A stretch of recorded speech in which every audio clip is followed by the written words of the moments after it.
Hello বন্ধুরা, আশা করছি সবাই ভালোই আছেন। আর পুজোটা হয়তো আপনাদের দারুণ কেটেছে, আমার মতনই।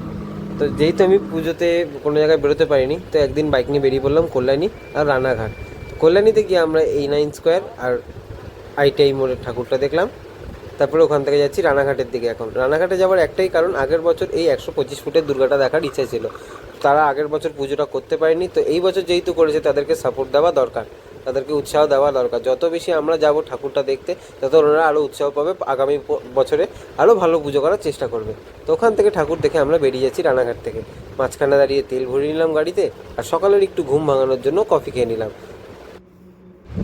তো এবারে আমরা গেছিলাম, আমি আর কানাই একটা বাইকে করেই চলে গেছিলাম। তো পাশেই ছিল এরকম কাশফুল, আর পেছনে সবুজ ধান চাষ হচ্ছে। তো যাই হোক, এখান থেকে আবার আমরা রওনা দিলাম বাড়ির দিকে।